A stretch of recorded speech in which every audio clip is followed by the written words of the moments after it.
Hey, Mike. Hey, how you doing?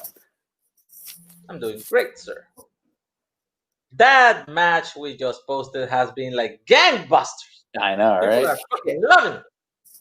All thumbs up, no thumbs down, which is weird, but I can get used to it. Yeah. Maybe one So- new week. It's a new year. No more dislikes. Unless, we use the Mills Curls and then we get a lot of dislikes. What are we going to do? True. So, box office versus best pictures back. Yes. Boom. This little show actually has become a little popular too, and people have been asking. So now I'm gonna announce the next year at the end of the episode, so people can know what it's gonna come whenever we choose to make it, because it's not like a fucking schedule. Also, I'm going back to work next week, so who the fuck knows what's gonna happen? I know. That's going to get interesting. I like it. For this one, think about big hair and neon colors, and not Wonder Woman 84 because it's 87. Fucking 1987. I like it. Year I was born. Really? I was 6. Okay. It's a good year, and I was really excited when I was started looking like at the box office things and everything. I was like, yeah, I'm gonna watch some RoboCop, maybe some Nightmare on Elm Street. Nah, that's not what made it. No. But we'll find that out soon with our guest today, Mr. Cody Newberry. Finally, The man he doesn't even have a nickname. So cool. Yeah, you finally got somebody that actually. You got somebody that watched movies from this year, like when you did '96, and you just had somebody sit there and stare at them and be like, "I like Oscars, but I don't know anything." Yeah. That was. And we're kind going to have you on an episode, Cody, where it does not get taken down. Are you excited about that?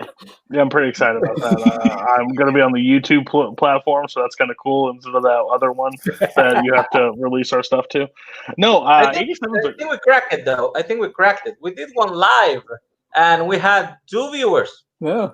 And then we took it down because we didn't want to get booted off Facebook. Well, we're going to re-upload it, probably on Vimeo.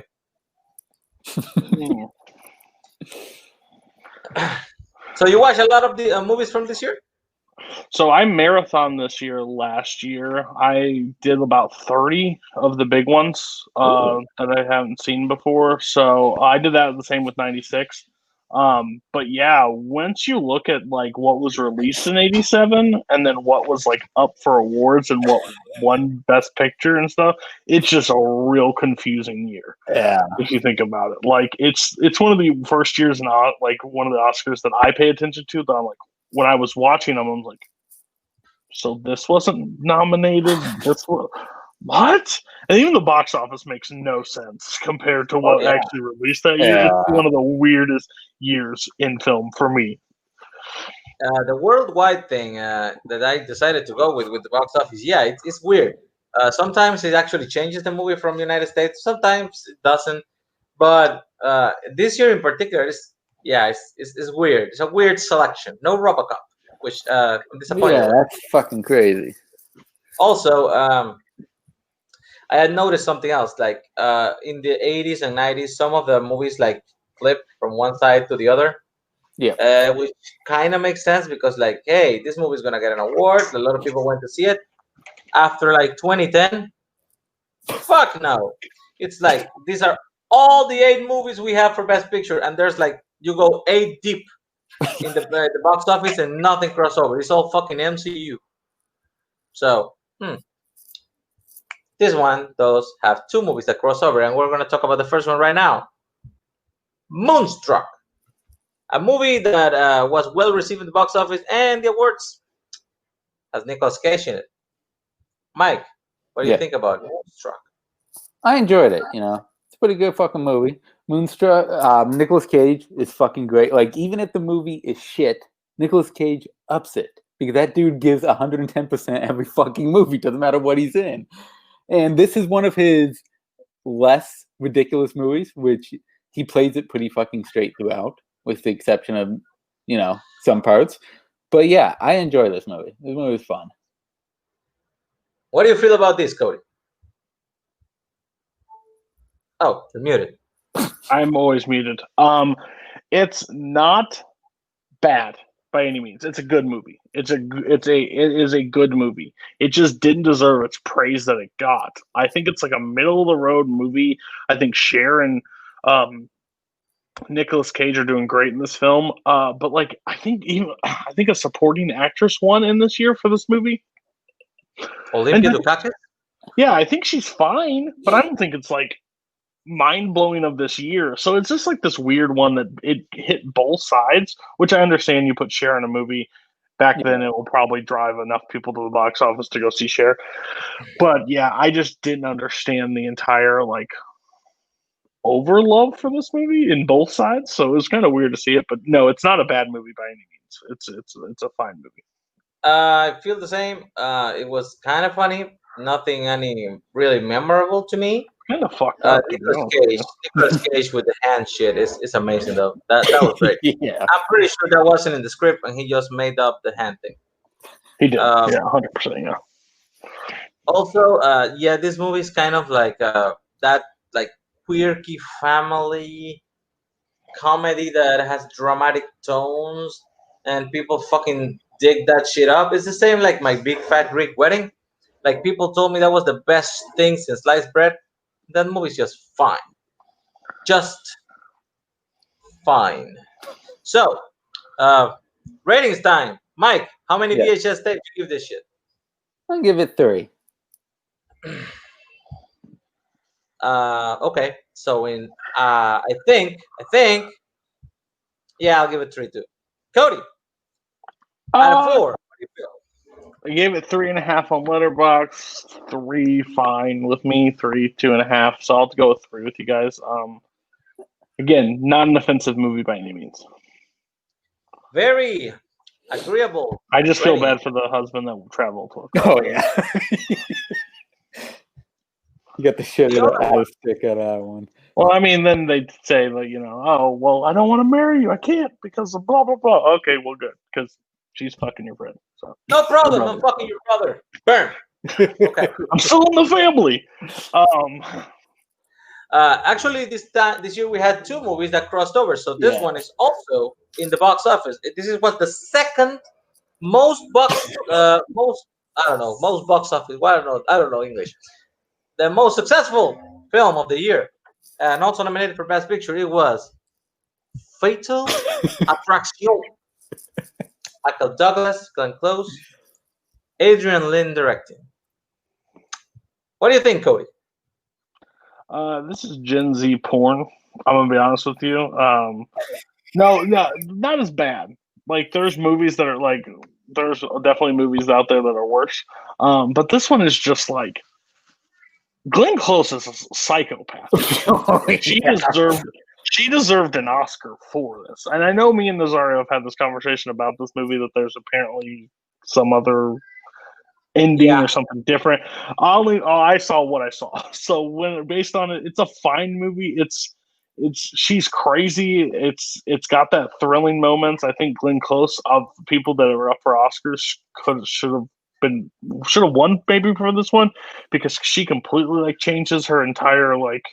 She doesn't seem like the same person during this whole film. It's intense at times, the tension is, but you know where the ending's painted out in the first like 30 minutes of this movie. You know exactly what's going to end up happening. It's just, it's good. It's not a bad movie. How about you, Mike? Did you like psychopath Glenn Close? Yeah, she's a crazy fucking bitch in this movie. It's insane how fucking crazy she gets. The movie in general, the story, it's pretty good. It's entertaining enough. I can watch it again and be entertained. Is it anything special? No. But yeah, it's entertaining as shit. Michael Douglas is great. Glenn Close is great. Okay, I think Adrian Lynn is a very underrated director, and he specializes in this kind of movies. He did the Lolita remake. He did Unfaithful. He did this one. He likes that sexy adult kind of thing, right? Okay, my issue with this one is that the ending is kind of stupid. because the first thing you have to get through is the fact that she's pregnant, and then you have to understand that your hero Michael Douglas doesn't give a fuck about his unborn kid. So that's rough to me. And when I actually investigated a bit with it, this is the conversation I had with Cody. The original, the ending that was shot and everything, you can actually kind of find clips for it, has her doing a more normal, well, I'm not going to say normal, a more human reaction to the situation. She kills herself.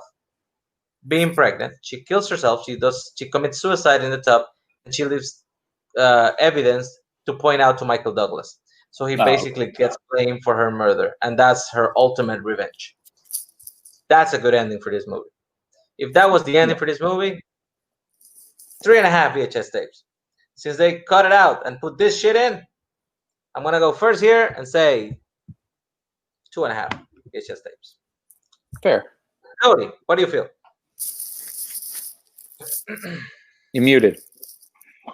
Again. I would go 3. I would go 3 as well. I still think what I know of this ending, it was fine for me. I didn't need more from it, but I thought it was I was intrigued the entire time. So like I never wanted to like turn it off. So I wanted to see how it would end, even though I knew the ending basically. How many? 3. 3. Okay. Good shit. Mike, how many VHS tapes? Yeah, I'm gonna go 2.5. I'm gonna follow Nazario. It's a pretty good fucking movie. I enjoy it. Okay, so that's it for the dual things. We're gonna go now. Just let's say Best Picture. The next one in our Best Picture list is a classic. A movie that to this day, you hear it and everybody's like, yeah, I remember when I went to theaters and I saw that award-winning film, Open Glory.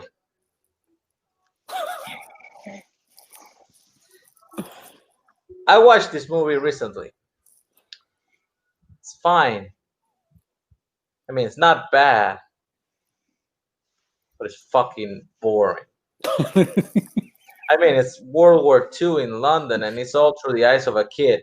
And I know it's supposed to feel like innocent and stuff, but it's boring. I think it's John Berman. The guy made The Tailor of Panama, which is a bad movie that is very, very, very entertaining. Where was that here? It wasn't here. Mike, saw this movie? I did not see this movie. This is one movie I did not watch from this year for it. Perfect. Cody, did you watch this movie? This movie is so flippin' boring. I don't care. I'd rather a tank roll up or do something. I need something in this movie. No wonder it wasn't streaming anywhere. You couldn't rent it. You couldn't buy it. You couldn't do anything with this movie. It was non-existent. If you could find a DVD copy of it, I think it's so boring. It's not a bad movie. It's written, directed, everything's fine. I understand maybe why, but the Academy should have just went to sleep. Like, this is so bad to me. I like boring wise. Like I dragged on. Like I watched just recently a 2.5 hour foreign film about Nazi Germany, and I was more intrigued by the entire film, not knowing the language, than this one that was in my language. It's so bad to me. So bad. Can you explain to me the appeal of Canadian soldiers? Why are Canadians so hot all of a sudden? No clue. Nobody understands. Mike left, and he didn't watch it, so I give it the two VHS tapes that it goes off by rule when people don't watch the movie. I'm not gonna go that harsh. I'm gonna go 2.5 because it made sense in the story, I guess. Nothing. I don't know. Cody, how do you feel? I'm going to. Just because I will never go back to this film. There's nothing that will draw me back to it, like, at all. It has no rewatchability at all for me. Yeah, that's a killer. But people watch other things this year, and one of the things they watch, which actually would be a better nomination for Best Picture, was Good Morning Vietnam. Cody, do you watch this movie? Yes, this movie is. So I on Letterboxd I logged it as a first time watch, but it's been like 10, 15 years. Like I don't remember the story very well at all.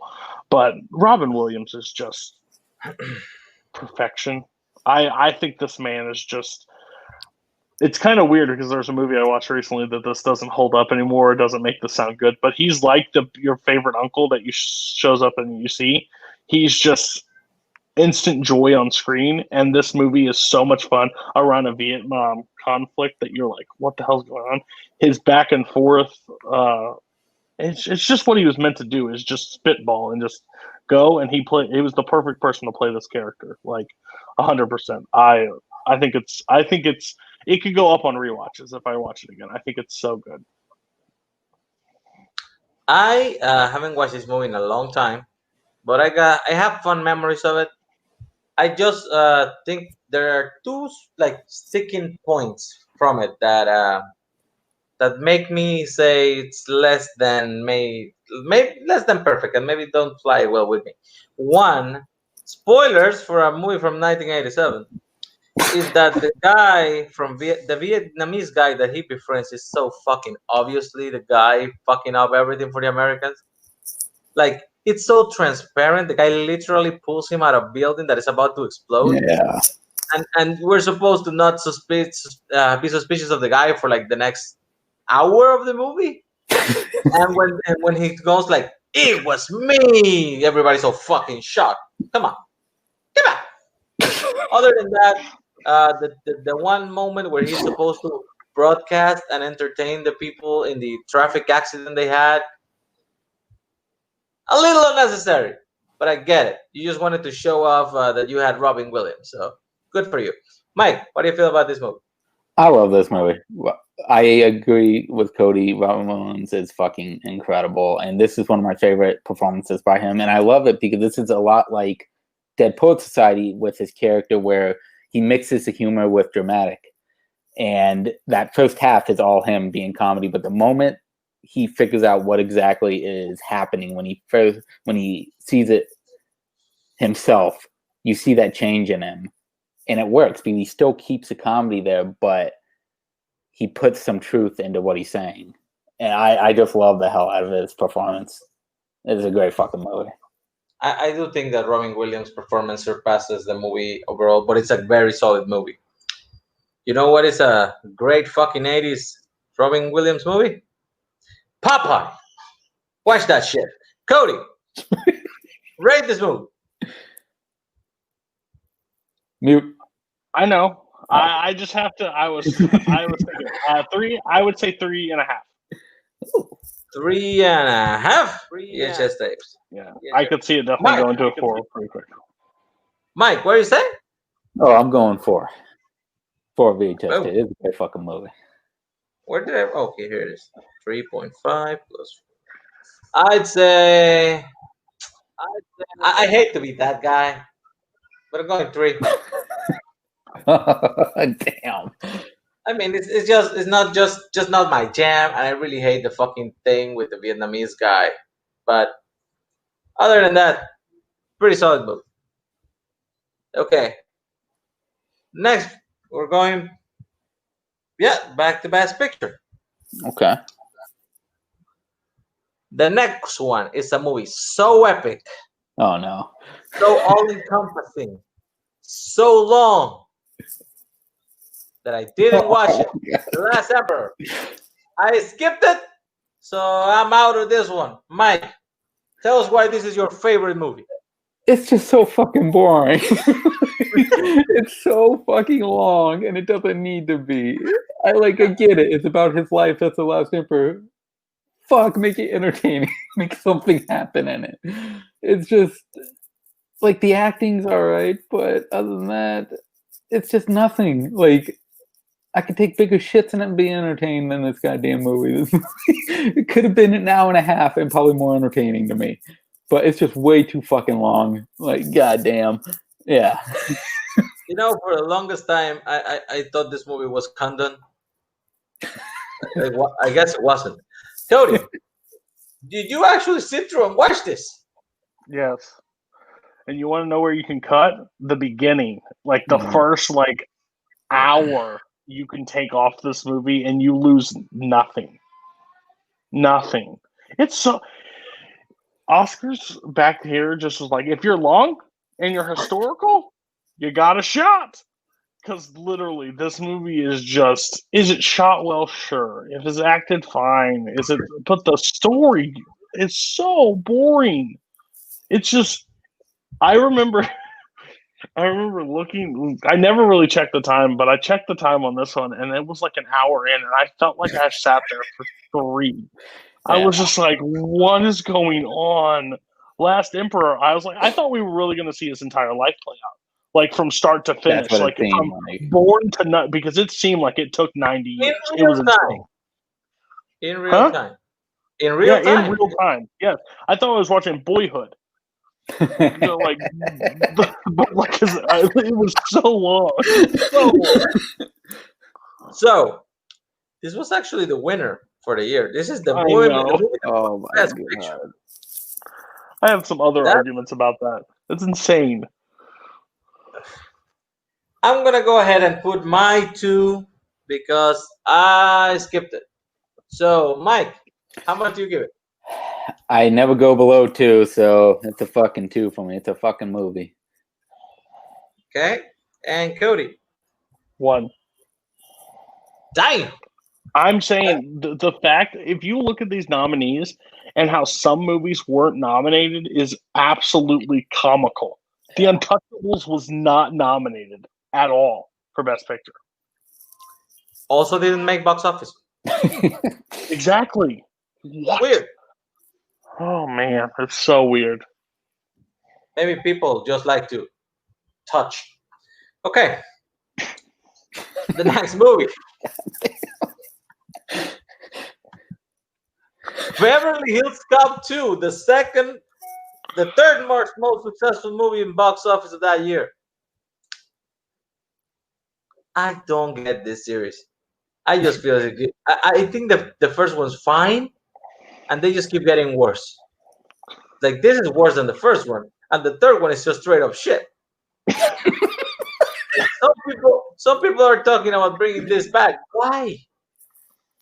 This movie, the first one tried to be like a comedy of a cop that doesn't fit in Beverly Hills because he's from Detroit and he's the cool black guy and everything, and it was okay. This one, Tony Scott decided, like, fuck that humor shit, let's just fucking do action. I mean, okay. The plot is completely forgettable, and nothing that happens in this movie is worth remembering, and I mostly don't. So that's fine. Mike, do you like this? See, I'm on the complete opposite spectrum. I love this fucking movie. Eddie Murphy is fucking hilarious in this. I love the second one though. 80s. No, I love the fucking second one. 80s is fucking Eddie Murphy land, man. He's perfection for Eddie Murphy in the 80s. Like, I agree. The third one fucking sucks ass. I don't consider that a Beverly Hills Cop movie. The first 2, fucking perfection. Second one is so fucking hilarious, especially with the little cameo by Gilbert Gottfried. That little part, or him walking in with the fucking pills from Judge Reinhold. Freaking the lady. Oh, Judge Reinhold is great. Yeah, dude, the way they turn him into like this like gun maniac in this is fucking hilarious, especially with the grenade launcher. He doesn't know how to fucking use it. He just fucking presses it and goes off and blows up. And I saw Cody's review, but yeah, it's Eddie Murphy's laugh, man. I fucking love it. It's so great. This movie is fantastic. It's so entertaining. It's so action-packed. This is a perfect movie for me. It's a great fucking movie. I'm not surprised by this reaction. Cody, how do you think about Beverly Hills Cop 2? So I just 20 minutes ago watched this for the first time. I just got done with it. I watched both of them back to back. I stayed away from the third one because obviously I hear terrible things. They're both the same for me. I think they're both above average. I think they're both good. Like what this like that kind of thing is, but like I don't understand the overhype for Beverly Hills Cop. Like I don't see it back. I wouldn't go seeking this over any of the other like 80s and 90s like action like a Speed or Die Hards or like that stuff like a Point Break. Like I wouldn't pick Beverly Hills Cops over it. Like this movie, I know Tony Scott's like my guy. Like I absolutely love Tony Scott, but like how it starts is how I wish it finished, but it didn't because like it starts with like the police chief or whatever getting gunned down. You're like, whoa, they're going dark on this one, like. But the problem is Brigitte Nielsen should have never had a career. I'm sorry, I'm gonna say it. I don't know why she's in this movie. I don't know That's why Red she took. Sonja you're talking about. Huh? That's Red Sonja. I don't care. I'm not watching that either. She's not good. Sorry. This is Drago you're talking about. I'm telling you, she's bad, and I don't know how she had a career, and because she was tall and she could play No, like she had that. a career. She was dating Sylvester Stallone. Oh, Stallone. Well, that's another thing we can blame you for. So, yeah, no, it was a fine movie. It's middle of the road. It's not any. I don't think I will go back to it very often. But Eddie Murphy's got a charisma on screen that's like makes you want to watch stuff with him in it. So, I don't hate the people that I wouldn't say that it's awful and people shouldn't like this series. I just don't understand like why it's talked in such high regard. When I saw 5-star Mike, I was like, oh my God, Mike.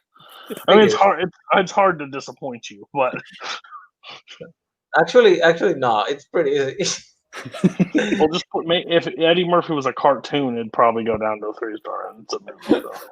I'm gonna go first. I'm gonna say 2.5. I gave the first one 3 out of 4 VHS tapes. This is less than that for me, so 2.5. Mike. Oh yeah, we're going for fucking VHS tapes. It's a good fucking movie. I'm gonna match you. I'm gonna match you 2.5. I think 2.5 fine. Fair. So, rounding up the best picture side of the bracket,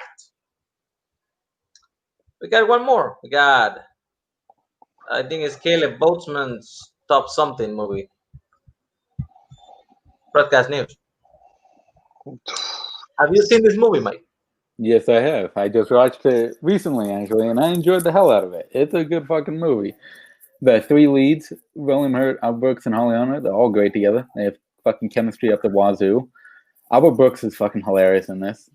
I feel like I love how William Hurt comes in there, and him and Holly Hunter together are so great. Holly Hunter's fantastic as always. Yeah, I enjoy the hell out of this movie.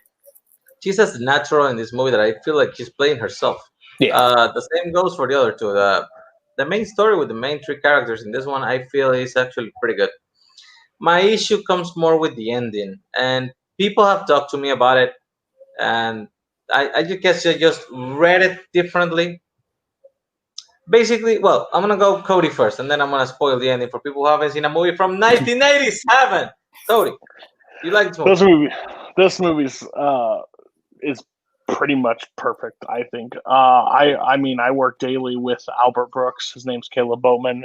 It's kind of uncanny how close they are in this movie, of how they act and how they it's crazy how it works. I just think overall Holly Hunter should have won the Oscar this year. I think she's absolutely incredible in this film, and I think both William Hurt and Albert Brooks are giving their all. A movie that I've heard before I started doing 87, but I was like, broadcast news, what the okay, but watching it, it's actually like the chemistry between all of them and the like how it just plays off each other and just carries through the entire movie. Like it's not a big grand production of this movie. It's basically like close to what I would consider like an indie kind of movie, but they do so well with it. I love it. I can't wait to rewatch it.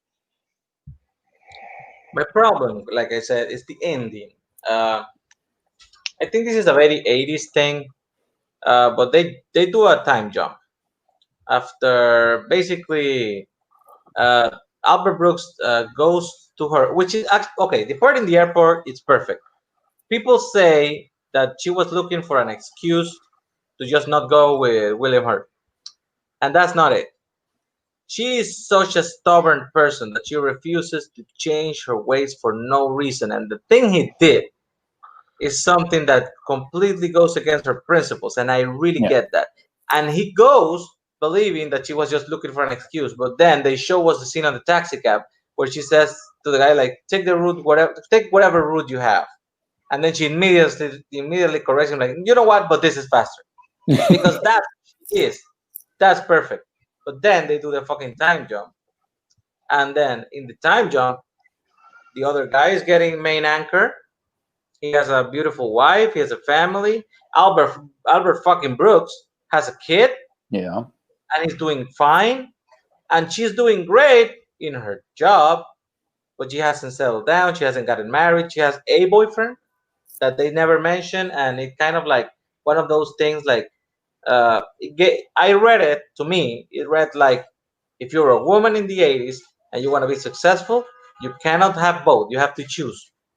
You have to choose family. You have to choose professionalism, and she chose professionalism. So it's a happy ending, but not complete. And the other guys are like fucking excellent all around. And I know some people said it was a wrong rating. It's my rating, and I give it 3.5 because of that. So, what do you think about it, Mike? It's a good fucking movie. I give it 3. And Cody? 4. Burn. Good shit. Okay. So to wrap it up, the movie that made the most money of all the movies. This is the movie that, like, everybody in the world was like, give me that shit. That's what I want. 3 Men and a fucking baby. Number 1 with a bullet. Cody, what do you think about this movie? Hi, I'm the 80s, and haha, 3 men could not figure out how to work life with a child. We are so disconnected from females that once a baby comes around, we become blubbering idiots. It's one of the dumbest movies I've ever like how this is number 1. I guess it's because the star power in it. I think you get Tom Selleck and you get Ted Danson in the movie, and you're like, okay, sorry, Steven Guttenberg, but Yeah, excuse me, the 80s fucking goot. All right. okay, fair. But I'm saying the 2 other ones where I would consider a little bit more top notch. Yeah, like it's just the practical jokes that they try to do is not honestly that funny to me. It's just how it's the best in the box office hurts my soul. How I'm talking about 1987 and not talking about The Untouchables makes me want to punch my screen. It makes no sense. So yeah, 3 Men and a Baby, not a bad movie by any means.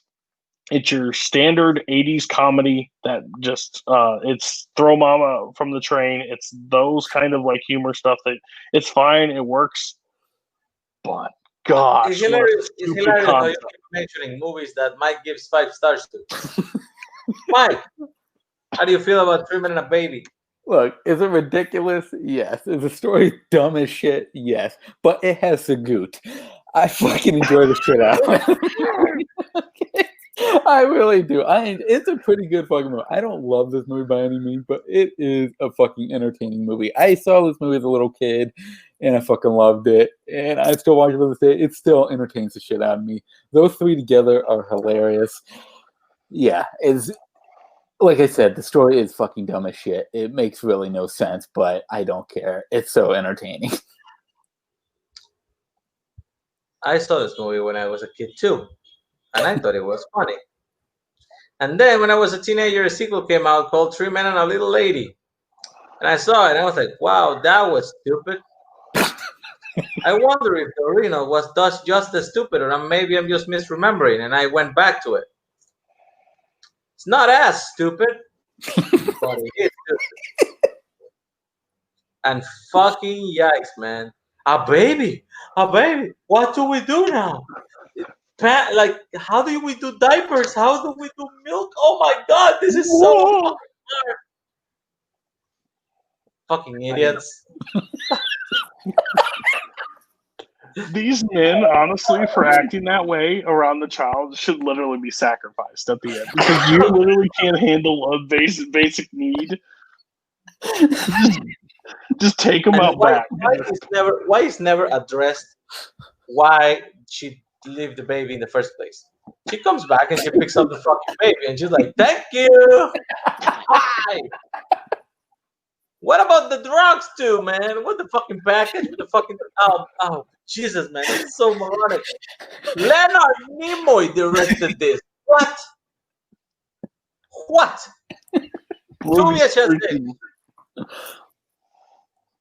Cody, what do you feel? Two. Mike? It's a pretty good fucking movie. It's a Goot 2.5. Okay. I thought it was Goot.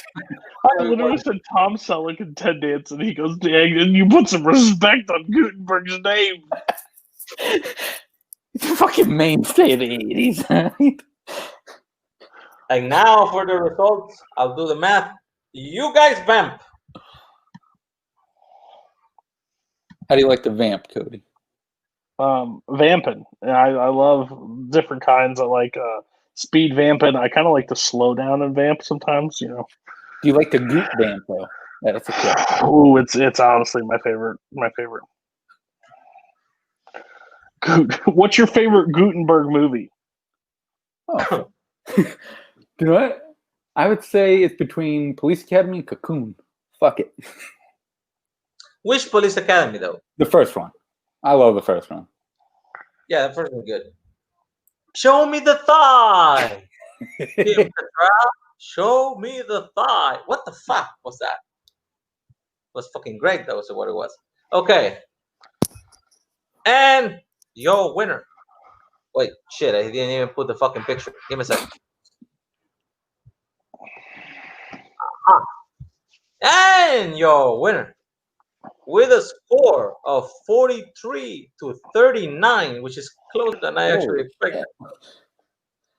1987 is officially a box office year. I think The Last Emperor killed this shit. Yeah. Fucking nuked itself. Well, Hope and Glory didn't help it either. Let's be real. Yeah. So that makes sense because honestly, they got the Oscars were completely incorrect this year across the board. It was awful. It was an awful selection. Even though some of the movies that made money were weird, they still were better in general speaking. Yeah. What song do we use for this one? I forgot. I totally forgot what fucking song we were using for this. Shit. Well, no one told me. Fucking put on a song. Thanks everybody for watching this. Like I said, we're gonna announce the next one for next time. So because we have some things lined up. Next one is gonna be 2014 with Jake Marangoni. I wonder why. Motherfucker picked the year with 8 Best Picture nominations. Yeah, you know. So now we have to get the top 8 box office movies, and guess what? There's not a single crossover. Fucking 16 movies. Yeah, it's his love for Transformers makes 2014 his year. Oh yeah. Oh yeah. I know some people are not watching that. I know some people aren't gonna watch that. It's gonna be pretty bad. Thanks, Cody, for coming. Thanks, Mike, for showing up. Yeah. I forgot what song we used for this, so I'm doing it without music. Fuck it. Just like the Cody episode. I don't get full treatment ever. Yeah. Well, you know what we're gonna do? We're gonna do a fucking thumbnail. Bye, guys.